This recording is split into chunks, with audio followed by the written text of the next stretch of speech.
गावगाडा news special report. तमिळनाडूत सत्तेचा महासंग्राम, विजय mission 118 वर. नमस्कार, तुम्ही पाहत आहात गावगाडा न्यूज. तमिळनाडूच्या राजकारणात सध्या सत्तेसाठी जबरदस्त हालचाली सुरू झाल्या आहेत आणि या सगळ्यांच्या केंद्रस्थानी आहेत अभिनेता ते नेता बनलेले विजय. तमिळनाडू विधानसभा निवडणुकीनंतर कोणत्याही पक्षाला स्पष्ट बहुमत मिळालं नाही, पण विजय यांच्या पक्षाने तब्बल 107 आमदार निवडून आणत सर्वांनाच मोठा धक्का दिला.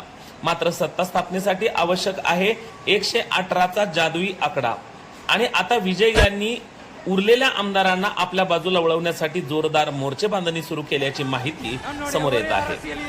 राज्यातील अपक्ष आमदार, छोट्या पक्षांचे नेते आणि नाराज गटातील काही आमदारांशी विजय यांचे प्रतिनिधी सतत संपर्कात असल्याची चर्चा रंगली आहे. चेन्नई पासून दिल्लीपर्यंत बैठकांचं सत्र सुरू आहे. काही आमदारांना गुप्त ठिकाणी हलवल्याच्या चर्चाही राजकीय वर्तुळात सुरू आहेत. दरम्यान विरोधकांनी मात्र विजय यांच्यावर जोरदार टीका सुरू केली आहे. सत्ता मिळवण्यासाठी आमदार फोडाफोडी सुरू आहे असा आरोप विरोधी पक्षांनी केला आहे. पण विजय समर्थकांचा दावा वेगळाच आहे. जनतेनं बदलासाठी मतदान केलं आहे आणि स्थिर सरकार देण्यासाठी आवश्यक ते प्रयत्न सुरू आहेत असं विजय यांच्या समर्थकांचं म्हणणं आहे.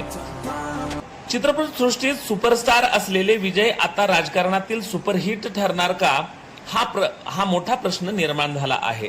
तरुण मतदारांचा मोठा पाठिंबा, आक्रमक प्रचारशैली आणि भ्रष्टाचार विरोधी भूमिका यामुळे विजय यांची लोकप्रियता झपाट्याने वाढली. राजकीय विश्लेषकांच्या मते पुढील 24 ते 48 तास तमिळनाडूच्या राजकारणासाठी निर्णायक ठरू शकतात. विजय 118चा आकडा पार करणार का? कोणते आमदार त्यांच्या गळाला लागणार आणि तमिळनाडूला मिळणार का नवा मुख्यमंत्री? सध्या संपूर्ण देशाचं लक्ष लागलं आहे चेन्नईकडे, कारण इथे सुरू आहे सत्तेचा महासंग्राम, आकड्यांचा खेळ आणि मुख्यमंत्री पदासाठीची सर्वात मोठी रस्सीखेच. अशाच ताज्या आणि धडाकेबाज अपडेटसाठी पाहत रहा गावगाडा न्यूज.